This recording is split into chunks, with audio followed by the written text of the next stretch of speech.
Episode opening സീനിൽ അയർലാൻഡിലെ ജനങ്ങൾ അവർക്കെല്ലാവർക്കും ഭയങ്കര സന്തോഷമാണ്. കാരണം ഒരുപാട് വർഷങ്ങളായി തമ്മിൽ സംസാരിക്കാതെയും ഫൈറ്റ് ചെയ്തും മുൻപോട്ടേക്ക് പോയിക്കൊണ്ടിരുന്ന രണ്ട് രാജാക്കന്മാര്, നമ്മുടെ ഡോഗ് കിങ്ങും നമ്മുടെ ക്യാറ്റ് കിങ്ങും, അവർ രണ്ടുപേരും അവരുടെ ഫൈറ്റ് ഒക്കെ അവസാനിപ്പിച്ച് ആ പഴയ ഫ്രണ്ട്ഷിപ്പ് അത് ക്രിയേറ്റ് ചെയ്തിരിക്കുകയാണ്. ആക്ച്വലി ഇവർ രണ്ടുപേരും വർഷങ്ങൾക്ക് മുൻപ് തിക് ഫ്രണ്ട്സ് ആയിരുന്നു.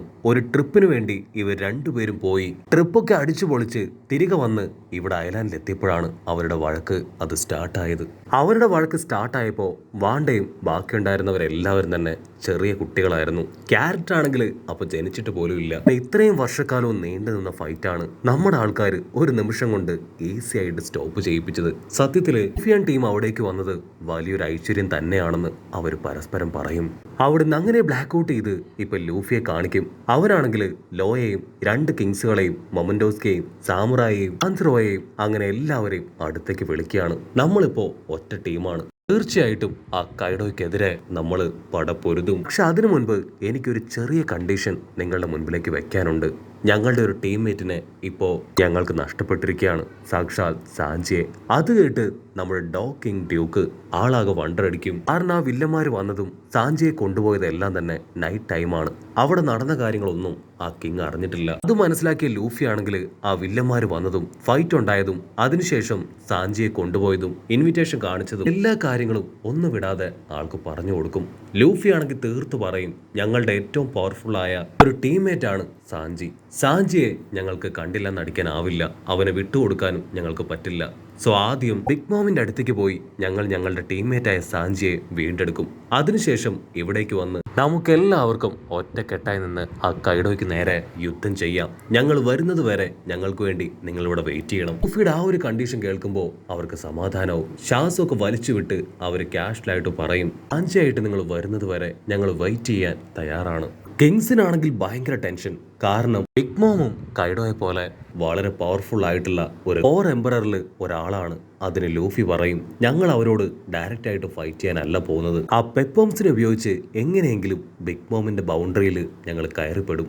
അതിനുശേഷം സാഞ്ചിയെ കണ്ടെത്തി കാര്യങ്ങൾ ചോദിച്ചറിഞ്ഞു അവനെ പറഞ്ഞു മനസ്സിലാക്കിയും അവിടെ നിന്ന് അവനെ കൂട്ടിക്കൊണ്ട് ഞങ്ങൾ ഇവിടേക്ക് വരുമെന്ന് പറയും. കേൾക്കുമ്പോൾ അവർക്ക് എല്ലാവർക്കും വലിയൊരു സമാധാനം. കട്ട് ചെയ്ത ഇപ്പൊ ജാക്ക് വില്ലനെ കാണിക്കും. അവനാണെങ്കിൽ സോ ഐലാൻഡിന്റെ അടുത്തേക്ക് ഓൾമോസ്റ്റ് എത്തിക്കഴിഞ്ഞു. ജാക്കിനെ കുറിച്ച് അന്വേഷിക്കാനായിട്ട് പറഞ്ഞയച്ച ആ ആട്ടും തലയൻ അവനെ ജാക്കിന്റെ അസിസ്റ്റൻസ് അവര് പിടിച്ചു വലിച്ച് തല്ലി തല്ലി അങ്ങനെ കെട്ടിത്തൂക്കിയിട്ടിരിക്കുകയാണ്. ആ ജിന്നിനാണെങ്കിൽ നന്നായിട്ട് അറിയാം സ്ട്രോ ഹാറ്റ് ലൂഫിയും ടീമും അവരവിടേക്ക് വന്ന് ഐലാൻഡിലുള്ള എല്ലാവരെയും സേവ് ചെയ്ത് കഴിഞ്ഞെന്ന്. അസിസ്റ്റൻസ് ആണെങ്കിൽ സിമ്പിൾ ആയിട്ട് പറയും, കുഴപ്പമില്ല, ഓൾറെഡി അവിടെയുള്ളവരെല്ലാവരും ആ പോയിസൺ ഗ്യാസിൽ പെട്ട് കിടക്കുകയായിരിക്കും, നമുക്ക് ഈസി ആയിട്ട് ഇവനുള്ളവരെ തല്ലിക്കൊല്ലാം. അതിനാ ജാക്ക് പറയും, എന്നെ കൊണ്ട് പറ്റില്ല, എനിക്കിനി ടൈം വേസ്റ്റ് ചെയ്യാനില്ല, ഒറ്റയടിക്ക് ഞാൻ ആ ജയന്റ് ആനയെ തല്ലിക്കൊന്ന് ആ ഐലാൻഡിനെ മുഴുവനായിട്ടും കടലിലേക്ക് മുക്കി താഴ്ത്താൻ പോവാണ്. അത് കേട്ട് ചുറ്റും ഉണ്ടായിരുന്നവരെല്ലാവരും അങ്ങനെ ഷോക്കാവുകയാണ്. അത്രയും വലിയ ആനയെ എങ്ങനെ ഇദ്ദേഹം തകർക്കും? അതാണ് അവരുടെ കൺഫ്യൂഷൻ. പക്ഷേ ആ എലിഫന്റ് വില്ലനാണെങ്കിൽ കറക്റ്റ് ആയിട്ടുള്ള പ്ലാൻ ഉണ്ട്. അവൻ കപ്പല് ആ ആനയ്ക്ക് നേരെ അങ്ങനെ ചേറി പായിപ്പിക്കുകയാണ്. അപ്പൊ അവിടുന്ന് അങ്ങനെ സീൻ കട്ട് ചെയ്ത് ഇവിടെ നമ്മുടെ ആൾക്കാരെ കാണിക്കും. അവരാണെങ്കിൽ ഇപ്പൊ കൂടുതൽ കാര്യങ്ങളൊക്കെ ചോദിച്ച് മനസ്സിലാക്കുകയാണ്. കിങ്സ് ആണെങ്കിൽ ഗോൾഡ് ഡി റോജറിന്റെ കൂടെ അവർ സ്പെൻഡ് ചെയ്ത ടൈംസിനെ കുറിച്ച് ഡീറ്റെയിൽ ആയിട്ട് പറയും. ഉസോപ്പ് ആണെങ്കിൽ അതൊരു നോട്ടായിട്ട് എഴുതിയെടുക്കും. അതുമാത്രമല്ല വൈറ്റ് ബിയർഡിന്റെ കൂടെ സ്കൈ ഐലാൻഡിലേക്ക് പോയതും ഒരുപാട് ഐലാൻഡിലേക്ക് പോയി ഫൈറ്റ് ചെയ്തതും അവിടുത്തെ കാഴ്ചകൾ കണ്ടതും എന്നിങ്ങനെ എല്ലാ കാര്യങ്ങളും ഡീറ്റെയിൽ ആയിട്ട് പറയും. ഉടനെ സാമുറായി പറയും, ആക്ച്വലി ഞങ്ങളുടെ കാലത്തും ആ വാനോ കിങ്ഡം ഒരു ക്ലോസ്ഡ് ഐലാൻഡ് തന്നെയായിരുന്നു. പുറത്തുള്ളവരുമായിട്ട് ഞങ്ങൾക്കും ഇന്ററാക്ഷനൊക്കെ വളരെ കുറവായിരുന്നു. മാത്രമല്ല ഞങ്ങളുടെ ഐലാൻഡിലേക്ക് പുറത്തുള്ളവരെ പ്രവേശിപ്പിച്ചിട്ടുമില്ല. പക്ഷെ മൊമന്റോസ്കിയുടെ പപ്പയ്ക്ക് ചില കാര്യങ്ങളിൽ ഒരുപാട് ഡൗട്ട്സ് ഉണ്ടായിരുന്നു. ഗോൾഡ് ഡി റോജർ അദ്ദേഹം ഞങ്ങളുടെ ഐലാൻഡിലേക്ക് വരുന്നതിന് മുൻപ് വരെ അദ്ദേഹം വളരെ ബാഡ് ആയിട്ടുള്ള ആളാണെന്നാണ് ഞങ്ങൾ കരുതിയത്. പക്ഷെ മൊമന്റോസ്കിയുടെ പപ്പയും ആളും തമ്മിൽ വലിയൊരു ബന്ധം ഉണ്ടായിരുന്നു. അങ്ങനെയാണ് ആളൊരു നല്ല മനുഷ്യനാണെന്ന് അറിഞ്ഞതും ആളും മൊമന്റോസ്കിയുടെ പപ്പയുമായിട്ട് ഒരുപാട് ട്രാവലൊക്കെ നടന്നതും. അതുമാത്രമല്ല ടോമാണ് ഞങ്ങൾക്ക് യാത്ര ചെയ്യാനുള്ള കപ്പല് അതുണ്ടാക്കി തന്നത്. അത് കേട്ട് ഫ്രാങ്കിക്കാണെങ്കിൽ ഭയങ്കര സന്തോഷം. കട്ട് ചെയ്ത ഇപ്പൊ നമ്മുടെ നാമി അവളാണെങ്കിൽ അവളുടെ ലവ് പോസ് അവർക്ക് കാണിച്ചു കൊടുക്കുകയാണ്. കാരണം ലവ് പോസിലുള്ള 3 നീഡിലും ഇപ്പോ 3 ദിശ കാണിക്കുകയാണ്. അത് പ്രോപ്പർ ആയിട്ട് വഴി കാണിക്കുന്നില്ല. നാമിയാണെങ്കിൽ ക്രോക്കസ് പറഞ്ഞ കാര്യം അത് അവരോട് പറയാണ്. ആൾ എന്നോട് പറഞ്ഞത് ഈ ലാക്പോസിന്റെ സഹായത്താല് അവസാനം ആ ഒരു ഐലാൻഡ് എന്റെ ഐലാൻഡ് അവിടേക്ക് എത്താൻ കഴിയുമെന്നാണ്. ഇത് ഓരോ ഐലാൻഡിൽ കണക്റ്റായി ഒടുവില് ആ ഒരു ഐലാൻഡിൽ ഇത് കറക്റ്റായിട്ട് എത്തിക്കുമെന്നാണ് ആള് പറഞ്ഞത്. ക്രോക്കസിന്റെ പേര് കേൾക്കേണ്ട താമസം നമ്മുടെ ക്യാറ്റ് കിങ് ആളാണെങ്കിൽ ഇപ്പൊ ക്രോക്കസിനെ കുറിച്ച് ചോദിക്കുകയാണ്. ക്രോക്കസിനെ അറിയോ? ആൾ ആക്ച്വലി എന്റെ ഒരു നല്ല ഫ്രണ്ടാണ്. അതിന് ലൂഫി പറയും അറിയാം. ഗ്രാൻഡ് ലൈനിൽ വെച്ച് ഞങ്ങൾ അദ്ദേഹത്തെ മീറ്റ് ചെയ്തിരുന്നു. അദ്ദേഹം ലബൂന്റെ കൂടെ ആയിട്ട് അവിടെ ടൈം സ്പെൻഡ് ചെയ്യുന്നുണ്ട്. ആളൊരു നല്ല ഡോക്ടറാണ്. ഞങ്ങൾക്ക് ആവശ്യമായിട്ടുള്ള നിർദ്ദേശവും എല്ലാം തന്നെ അദ്ദേഹമാണ് ചെയ്തു തന്നത്. ക്യാറ്റ് കിങ് ആണെങ്കിൽ നമ്മുടെ ആൾക്കാരോട് പറയും ആക്ച്വലി ആ ഡോക്ടർ വർഷങ്ങളായി ഒരു പൈററ്റ് ടീമിന് വേണ്ടി കാത്തിരിക്കുകയാണ്. അവർ അദ്ദേഹത്തെ തേടി എത്തിയോ ഇല്ലയോ എന്നൊന്നും അറിയാൻ കഴിഞ്ഞിട്ടില്ല. ഉടനെ ബ്രൂക്ക് അവൻ ഹാപ്പി ആയിട്ട് തുള്ളിച്ചാടി പറയും ആക്ച്വലി ആ പൈററ്റ് ടീം അത് ഞങ്ങളുടേതാണ്. പക്ഷെ വർഷങ്ങൾക്ക് മുൻപ് ഞങ്ങളുടെ ടീമിലുണ്ടായിരുന്ന എല്ലാവരും മരണപ്പെട്ടു. ഞാൻ മാത്രമാണ് ബാക്കിയായത്. അത് കേട്ട് കിങ് ആണെങ്കിൽ ഭയങ്കരമായിട്ട് വണ്ടർ അടിച്ചു നിൽക്കും. വാവ്, നീ മാത്രമാണോ ബാക്കിയായത്? എന്നിട്ട് നീ തിരികെ പോയി അദ്ദേഹത്തെ കണ്ടോ എന്നിങ്ങനെ ഒരുപാട് ചോദ്യങ്ങൾ അവർ പരസ്പരം ചോദിക്കുകയാണ്.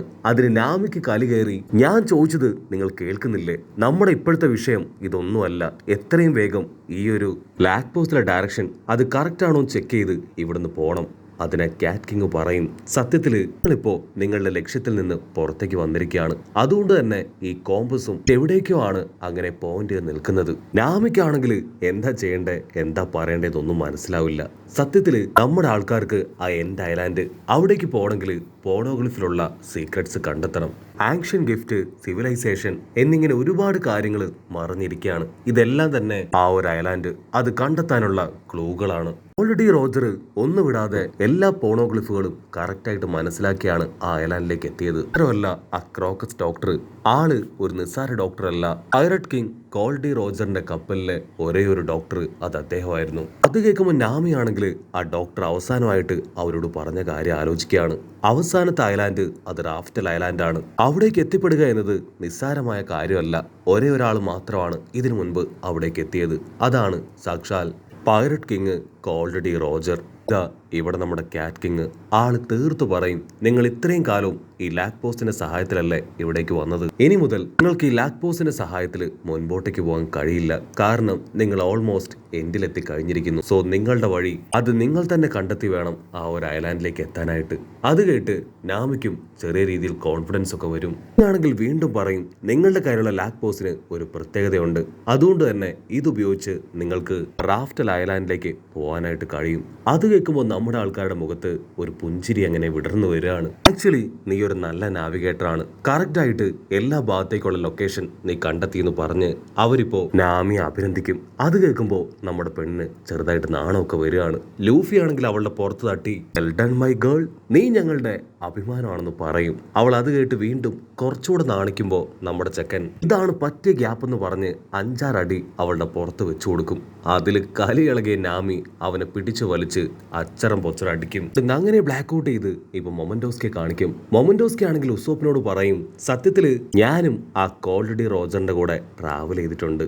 അത് കേട്ട് ഉസോപ്പ് വാവ്, നീ അത് പറയേണ്ട ആവശ്യമൊന്നുമില്ല. നിന്നെ കണ്ടാൽ തന്നെ അറിയാം നീ 2 തവണയെങ്കിലും മിനിമം കോൾഡി റോജറിനെ കണ്ടിട്ടുണ്ടാവും. നിനക്ക് നാണമില്ലേ ഇങ്ങനെ ഇരുന്ന് നുണ പറയാൻ? നീ ആളുടെ ഒരു ഫോട്ടോ എങ്കിലും ഇതുവരെ കണ്ടിട്ടുണ്ടോ? അങ്ങനെ നമ്മുടെ ആൾക്കാരെല്ലാവരും ഇപ്പോ ബിഗ് മോമുമായിട്ട് ഫൈറ്റ് ചെയ്യാൻ തയ്യാറായിക്കൊണ്ടിരിക്കുകയാണ്. കിങ് ആണെങ്കിൽ ലൂഫിയോട് പറയും നമുക്കിനിയും ഒരുപാട് വലിയ പടകൾ ആവശ്യമാണ്. അതിന് പറ്റിയ ഒരാൾ എനിക്കറിയാം. വൈറ്റ് ബിയർഡിന്റെ ഫസ്റ്റ് ഡിവിഷൻ കമാൻഡർ. അവന്റെ കയ്യിൽ ഒരുപാട് പവർഫുള്ളായ സോൾജിയേഴ്സ് ഉണ്ട്. മറ്റാരുമല്ല സാക്ഷാൽ മാർക്കോ. അങ്ങനെ അവിടെ വെച്ച് ഈ ഒരു എപ്പിസോഡും അവസാനിക്കുന്നു. എപ്പിസോഡ് ഇഷ്ടപ്പെടുകയാണെങ്കിൽ തീർച്ചയായിട്ടും ലൈക്ക് ചെയ്യാനും കമന്റ് ചെയ്യാനും ഷെയർ ചെയ്യാനും മറക്കല്ലേ. അടുത്തൊരു അടിപൊളി എപ്പിസോഡുമായിട്ട് കാണുന്നവരെ it's me with Mallu episode.